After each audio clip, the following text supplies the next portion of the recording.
श्रीगुरुभ्यो नमः। हरि ओम। श्रीमहागणाधिपतये नमः। श्रीमहासरस्वत्यै नमः। गुरुभ्यो नमः। हरि ओम। आदित्याय च सोमाय मंगलाय बुधाय च गुरुशुक्रशनिभ्यश्च राहवे केतवे नमः। शुक्लांबरधरं विष्णुं शशिवर्णं चतुर्भुजं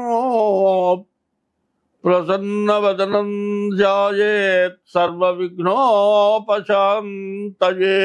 नरुडनि रुचिनावो गुरुनात्मकृताद्धतनन्दजालवु ఈశ్వరుడని రుచినావు అల బ్రహ్మపదార్థమరుంగవచ్చు.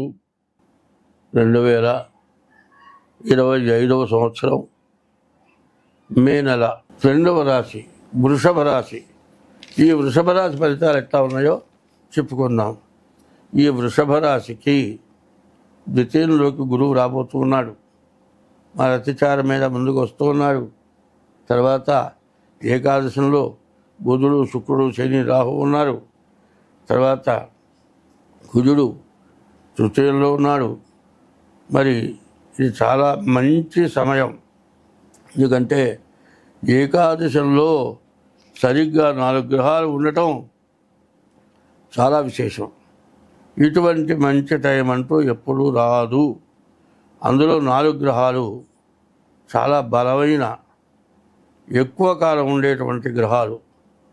మరి శని 2 సంవత్సరాల 6 మాసాలు, రాహు సంవత్సరం 6 నెలలు ఎక్కువ రోజులు.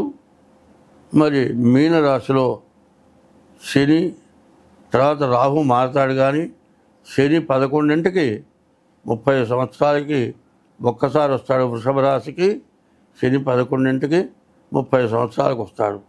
ఏకాదశంలో ఉన్నటువంటి శని చాలా మంచి, చాలా మేలు చేస్తాడు. అందువల్ల ఈ రాశి వాళ్ళకి చెప్పాలంటే చాలా బాగుంది. ఈ రాశి వాళ్ళు వాళ్ళ జీవితంలో అనుకున్న కోరికలు నెరవేరటానికి చాలా మంచి టైము అని చెప్పాలి. అయితే ఈ రాశి వాళ్ళకి రవి కేతువులు పూర్తిగా బాగాలేరు. ఈ రవి సూర్య భగవానుడు, తర్వాత కేతుశ్చికి ధ్వజోధూమ్ర ఉత్పాతో బహురూపకృతని. ఈ కేతువు చెయ్యరాని పనులు చేయిస్తాడు. చేయరాని పనులు చేసి కూడా దానివల్ల చాలా నష్టపడతారు. చూస్తూ ఉంటాం. ఒక్కో చోట ఏమవుతుందంటే అందరూ చూస్తూనే ఉంటాం. ఒక్కోడు ఏం చేస్తాడు, ఓ బంగారు వస్తువు అక్కడ పెద్ద ఖరీదుగైన వస్తువు ఉంటుంది, అది తీసుకుందామని ఆలోచిస్తాడు. చివరికి అది చేసి ఆ పక్క ఎవరి కాడికి జేబులో పెట్టుకుంటాడు. ఈ జేబులో పెట్టుకున్న తర్వాత వస్తువు పోయింది అనగానే సీసీ కెమెరాలు ఉన్నాయి, అవి నన్ను పట్టిస్తాయి అనే ఆలోచన మాత్రం ఉండదు. తీరా ఆ రీల్ వెనక్కి తిప్పితే ఎవడు చేశాడో వాడు దొరుకుతాడు. దానివల్ల చాలా ఇబ్బంది పడతాడు. ఈ కేతువు తలకాయ లేని పనులన్నమాట. చేస్తే పట్టుబడతావేమో అనేటువంటి భయం లేకుండా దొంగ పని చేసి పట్టుబడతాడు. ఇన్ని రకాలు బాగుంది. 4 గ్రహాలు బాగున్నాయి. మరి 5 గ్రహాలు, మరి 6వ గ్రహం గురువు, మరి బుధుడు శుక్రుడు శని రాహువు గురువు కుజుడు. ఇన్ని గ్రహాలు బాగుండి కూడా నీవు చెయ్యరాని పని చేసి నువ్వు ఇబ్బంది పడ్డావంటే ఏం చెప్పాలి? నీ చేతులారా చేసుకున్నటువంటి తప్పు. ఆ తప్పు వల్ల అన్నీ బాగుండి కూడా చాలా తప్పుడు పని చేస్తాడు. చూస్తూ ఉండండి. చాలామంది ఏం చేస్తారంటే భార్య ఉంటుంది, పిల్లలు ఉంటారు, పోనీ భార్య మంచి రూపసి అందగత్తె, వీడికంటే చాలా గొప్ప వ్యక్తి. వీడేం చేస్తాడు, వీడు పెద్ద అందగాడు కాకపోయినా కురూపైన దాన్ని, రూపం లేని దాన్ని, అసలు ఆ మనిషి మొహం చుట్టానికి చేతితో తాకటానికి కూడా భయంకరంగా ఉండేటువంటి ఆడమనిషి మడిపడతాడు. మరి ఇట్లాంటి చోట నేను అన్నాను, ఏందిరా బంగారం లాంటి భార్య ఉండని, పిల్లలు ఉన్నారాయా, వాళ్ళకి అన్నం పెట్టవాయా, నువ్వు దాని ఎంబడిపోతున్నావు, అదే లోకంగా తిరుగుతున్నావు, ఏమిట్రా ఈ కర్మ అంటే నా కళ్ళతో దాన్ని చూడమన్నాడు. వాడి కళ్ళతో నేను చూడాలా? నీ కళ్ళకి అంత అందగత్తెగా కనపడది. నీ కర్మ బాగుండకపోతే నీకు అందగత్తెగా కనపడది. అట్లాగే ఇన్ని గ్రహాలు బాగుండి కూడా కేతువు బాగుండకపోతే అట్లాంటి పనికిరాని పని ఎవరు చేస్తున్నా చూసినా సచ్చి వీళ్ళు చేసిన పని బాగాలేదు. అందులో నీచమైన పని చేసేటువంటి వ్యక్తి, మరి ఆ మనిషిని తాకటానికి కూడా ఇష్టపడం. అట్లాంటి మనిషిని మరిగి పిల్లల్ని తల్లి తండ్రులు నదులు అందరిని వదులుకొని వచ్చే ఆదాయం మొత్తం దాన్ని తీసుకెళ్ళి పెట్టి నువ్వు చేసే వృత్తి సరిగా చేయక చేసే వృత్తి కూడా పోయి చివరికి ఏమవుతుందంటే మూతగా మాట చెబుతూ ఉంటారు చాలామంది. ఉంచుకున్నది పోయిందిట, ఉన్నది పోయిందిట. చివరిగా ఆ పెళ్ళ ఏమవుతుంది? ఎంతో ఓరుస్తుంది. ఎంత ఓర్చినా వీరాడు. తినడానికి తిండి లేదు. తల్లిదండ్రులు ఏం చేస్తారు? చిన్నగా ఆ పిల్లకి ఇంకొక పెళ్లి చేస్తారు.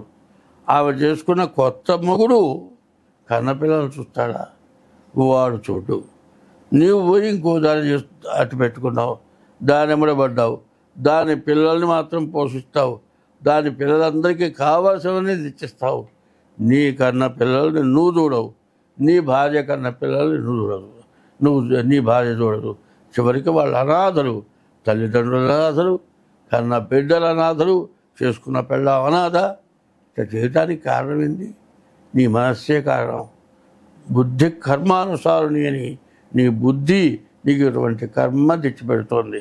కాబట్టి 9 గ్రహాల్లో ఒక్క గ్రహం బాగుండకపోతే ఇటువంటి చెయ్యరాని పని చేసి నీకు తల్లిదండ్రులకి, భార్య పిల్లలకి, ఉన్న ఇంటికి రోసిపోయి ఊళ్ళో ఉన్న ప్రజలందరూ కూడా నీ మొహం చుట్టానికి ఇష్టం లేక నీచం బట్టి నువ్వు ఎవరికి కంటికి కనపడకుండా ఎక్కడో దూరానికి పోయి చివరికి ఏమవుతుంది?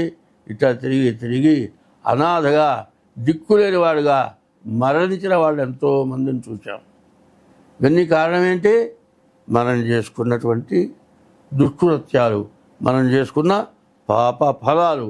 కాబట్టి ముందు మీకున్నటువంటి గ్రహాలు బాగున్నాయి, మిగతా 3 గ్రహాలు బాగాలేవు. 3 గ్రహాల్లో రాహుకేతువులు అంటే ఎవరు? సూర్య చంద్రుల్ని పట్టారు. గ్రహణం వచ్చింది. సూర్యచంద్రులు కూడా భూమి మీద వాడ ప్రసరణ లేకుండా పోయి రకరకాలైన వ్యాధులు వచ్చినాయి. మరి అటువంటి ఈ రాహుకేతువులు పడటం వల్ల ఇట్లా జరిగింది. అట్లాంటి గ్రహాల్లో కేతువు పాపగ్రహం. అటువంటి పాపగ్రహం వల్ల నీకు చెప్పిన రకరకాలైన సమస్యలు రావటానికి అవకాశం ఉంటుంది. కాబట్టి ముందు నీ డేట్ ఆఫ్ బర్త్ ద్వారా నీ జాతకం చూపించుకుని నీకు తగిన ఉపశమనం చేసుకుంటే అంతా బాగుంటుంది. స్వస్తి.